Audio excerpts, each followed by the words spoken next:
ngasi phong toan masi phong singgi amasum phong maruoiba pausing lokhacharakaana mayamda share tawjagi ahanbada lambi de gari yaraktabadagi Republic Day Parade yawnaba DC Kaksin makhongna lakhre India gi humdragani thoi suba Republic Day numit ki Kaksin district thak ki oina pangthokpa parade yawba lakhibi DC Kaksin na tongba Tata Safari Storm Parade pangthokpham yawdringaida yarakhidabadagi DC Kaksin Kaingo Zuringla IAS garidagi kumtharaga makhongna meter samarom laktuna parade yawkhre miyamna angakpa amagoloina yengna khre District Administration Kaksing na sinduna District Sports Association DSA Kaksing gi sanabungda pangthokadaba parade adu ayuk pung 9:45 da DC Kaksing oiribi Kaingo Zuringla salute pinanabagi damak parade commander na lusingba Mars Force contingent sing parade yawba lakibi ASP Kaksing Victoria Yengkhom amasum district asigi police amadi civil gi makhok thongba official sing ngaina duna laikhi DC Kaksing gi office tagi parade pangthokpham adu fawba kilometer ama makhairom tamak mafamne ayuk pung 9:45 rom tarakpa matamda DC Kaksing na tongliba Tata Safari stop number MN01K3860 garigi mamangda India gi masu ohum gi firal pahanduna security gypsy amana mamang thangduna siren khonglaga thauduno lakpa miyamna unakhi DC Kaksing na tongliba Tata Safari stop madu parade pangthokpham DSA Kaksing gi sanamungnomda thorakpa ukhi Siren khongduna DC na lakpa ubada miyam DC yorakadore haina ngak thangatuna DC yokshilakpa ngainakhi DC Kaksing na tongliba Tata Safari store madu DSA Kaksing gi gate yogadaba meter 30 rong walingaida gari adu yaraktaduna lefkhi khudak aduda gari adugi driver na kumtharaktuna gari gi bonnet adu hangdoktuna karigumba khara semkhi madugi tungda khara amuk thoroklaga parade pangthokpham adugi gate manakta amuk hana gari adu yaraktabadagi DC Kaksing gi thopuribi Kaingo Zuringla IAS masa gari adudagi kumtharaga parade pangthokpham adu yogadaba meter samarom adu makhongna hatu khonglai tuna security ga loinena laktuna parade pangthokpham da yokshilakhi matau sing adu ubada parade yengba lakhiba misam yamna angakpa amagoloina yenakhi kanagomba kharanadi gari gi thabakni lambi lamjau da yaraktaba haibasi tambangamde haina phungdoknai kanagomba kharana asuk chawkhraba parade ama pangthoknabagidama sillang libasida asuk chawkhraba district ama puribi IAS officer amana tongliba garibu lambi ri yakhidaba haibasi section ba watpagira natraga lengakna piriba gari asi yaitong phamdong basingna sijinaba makai sijinaraga khut tharagadabadagi ngairaba amanba gari oina pirakpadagi tauribra haiba wohangsingsu sonthangna hangna hauki haina spaw shina sumakhatana su phungdorakli atopa paw amana Imphal East ki additional SP amana Republic Day gi mathau tawgadaba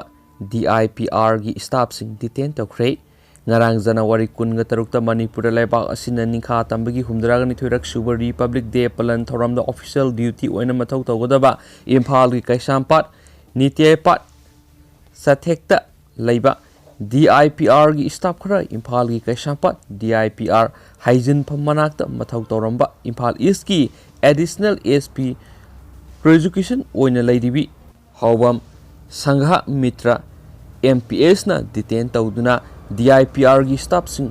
mathau tawgadabada thintahankre thawdo asingarang DIPR gi staff sing na Manipur Sarkar gi Home Department na car pass yaunu hairibi Republic Day gi palan thoram sida saruk yabagi saktak se paiduna mathau tawnaba matam sana makoi gi mathau tawnaba pidiba mafam sing tana lakpada additional SP Hais Sangha Mitrana DIPR gi staff singdu mathak thongbasingi hukumni haina kanagumba amata sangba yaro haina thingduna detain tawraga thamkhibani hairi pawsna makha tana taribadi hairiba Republic Day gi thoram masida tuan ba londa translate tawduna Republic Day gi thorambu leibak miyamda paw tamduna khangan gadoriba DIPR gi staff sing asina mathau gidamak ngarang ayuk pung 3:30 rom taba matamda DIPR gi staff singna mathau tawgadaba mafam sing asida lakpa matamda Imphal East District ki additional ASP prosecution Haubam Sangamitrana DIPR की staff Singh Manipur सरकार की home department पीरिबा सक्ताक से सिंह अदु उल्लबा फावबा मकोक थोंबगी हुकुमनी हाइदुना detain तौदुना थंबदगी DIPR की staff Singh मखोगी मथौ तौबा ngamlaroidra haibigi khoirang khoisaunaba phawon khiyari tungna makok thongba sing pau khangalaglaba matungda DIPR gi staff sing adu thadok sarabasu makhoi gi mathau tawbuda sarang khoirang naba madi thonki thawong asigi matangda DIPR gi staff sing na phongdorakpagi matungina Manipur Sarkar gi Home Department na piriba saktak se yauna gari gi pasu Home Department gi makhada lairiba Imphal East District ki Additional SP for Education Hawam Sangamitrana ikai khumnaba amadi masak khangdabasina Home Department bu masak thian madanatana matam sana mathau tawna bu hotna riba DIPR gi staff sing kudung sadaba kya mayunan ki basi tasing na lebuk thibini masi guma thawdo asi makha tana thoktana ba mari lena ba department sing na ahenba miyeng sangbiu haina DIPR gi mekedi pauksi sida wakalagli haina pau sina su makha tana su phungdurakli makha chatharak poina masum rushilak poina to pamaroi ba pau khrana amasum makhaja tharak poina to pamaroi ba pawa mana thajabe aba mafam dagi phangwa pawa mana the Nanshu Kuki Militant Outfit Socialist Democratic Friends of Coqueland SDF kena Hill District singda poppy plantation sing yanthatpa oppose tokre maru oina Kuki inhabited area singda hairibana CM Birene State Force singda Koki na khundaba mafam singda poppy sing yanthat hale Karigumba adugi muhutta thabaya pidana hingbada sangba pidana hingbada sangba main source oribasi destroy tobire so hairi amasum en beren sing government any financial packaging por cultivator singda pikrabra go to village mission kari ahongba purakrabano hainasu es ko kina hanglakli haina thajabi abam hamdagi phangba paw amrusu makhatana phungdorakle du memaina pathoksu ki soi ki plan ki pe kya yaur su mem ngak pigani adu tentak point na to pamaroi ba pawng mem da share tawjaram ge ga ngai kumai jilengrong gi natti kabugini paujel pirak pra jirangrong da yumpham oiraga pirak pale thibini ga ngai kumai Jirangrong gi nate kabui furup kini kumai asiga mari lenina Manipur gi governor amade minister MLA singna paujel pirak pada Jirangrong da yumpham oiraga pirak pa laibuk thibani haina kuk kabui student union na phungdorakli mahair loop asigi serol amana hai gangai kabui furup ki achauba nat kumai amani gangai haibisi kabui furup ki loni kanana su simdok sadok pa yaroi kum khodingi walking gi tarago humdoi ni palmada kabui furumna kumai asi pangthoktuna lakli gan haibedi mangal haibani ngai haibisina kumai haibani maramasina asiengba